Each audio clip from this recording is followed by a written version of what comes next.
শহীদ রাষ্ট্রপতি জিয়াউর রহমান যুব মন্ত্রণালয় গঠনের মাধ্যমে বাংলাদেশের যুব সমাজের উন্নয়নের প্রথম পদক্ষেপ নিয়েছিলেন।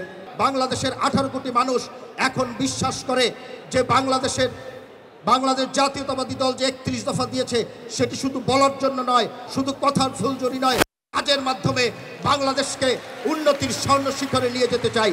মানুষের পাশে থেকে, মানুষের সাথে থেকে আমরা ইনশাল্লাহ জনাব তারেক রহমানের নেতৃত্বে ভবিষ্যৎ বাংলাদেশ বিনির্মাণ করব। যুবকদের মেধা, মনন, শক্তি, সাহস আর স্বপ্নের উপর ভর করে পৃথিবীতে সকল সভ্যতা বিকশিত হয়েছিল।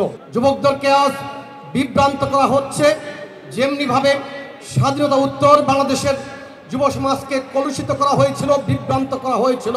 ছাত্রদল, বাংলাদেশ জাতীয়তাবাদী স্বেচ্ছাসেবক দল প্রতিটি অঙ্গ সংগঠনে বাংলাদেশের যুবকরা ঐক্যবদ্ধ হয়ে অতীতে যেমন দেশ গঠনে কাজ করেছে, ভবিষ্যতেও বিএনপির ভারপ্রাপ্ত চেয়ারম্যান জনাব তারেক রহমানের নেতৃত্বে দেশ গঠনে ঐক্যবদ্ধ হয়ে কাজ করবে।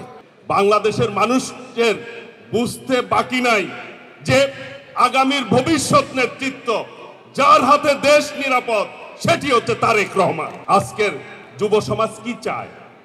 যুব সমাজ চায় আগামীর বাংলাদেশ হবে গণতন্ত্রের বাংলাদেশ।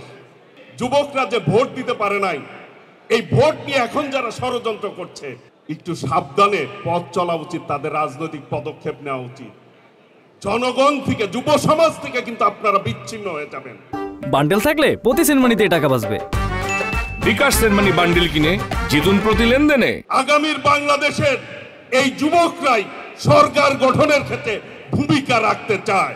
বিএনপি 31 দফা রাষ্ট্র মেরামতের যে প্রস্তাবনা জাতির সামনে পেশ করেছেন তার 23 দফায় রয়েছে আধুনিক যুগ উপযোগী যুব উন্নয়ন নীতিমালা প্রণয়ন। আমি বিশ্বাস করি এই 31 দফা বাস্তবায়নের মধ্য দিয়ে আগামীর বাংলাদেশ হবে তারেক রহমানের নেতৃত্বে একটি বৈষম্যহীন গণতান্ত্রিক বাংলাদেশ। এই 31 দফা বাস্তবায়নের মধ্য দিয়েই আগামীর বাংলাদেশ হবে তারেক রহমানের নেতৃত্বে একটি দুর্নীতিমুক্ত, সন্ত্রাস, চাঁদাবাজ, দখলদার মুক্ত বাংলাদেশ। আমরা আগামী দিনে দেশনায়ক তারেক রহমানের নেতৃত্বেই একটি দক্ষ যুবশক্তি আমরা গড়ে তুলতে সক্ষম হব ইনশাআল্লাহ। লন্ডন বৈঠকের পরেই আমরা দেখতে পেলাম জনগণ আবারও আশার আলো দেখতে পাচ্ছেন এবং তার ফলশ্রুতিতে ফ্যাসিস্ট হাসিনা নির্বাচন ভয় পেতেন, ফ্যাসিস্ট হাসিনা ভোট দিতে চেতেন না, নির্বাচন চাইতেন না। আমাদের কয়েকটি রাজনৈতিক দলকেও আমরা দেখতে পাচ্ছি ইদানিং তারাও নির্বাচন চান না, নির্বাচনকে তারা ভয় পায়, জনগণের রায়কে তারা সহ্য করতে পারেন না। আমরা তো জোর করে ক্ষমতায় আসতে চাচ্ছি না, আমরা চাই জনগণ নির্ভয়ে, নির্বিঘ্নে একটি স্বচ্ছ নির্বাচনের মাধ্যমে তার ভোট প্রয়োগ করুক।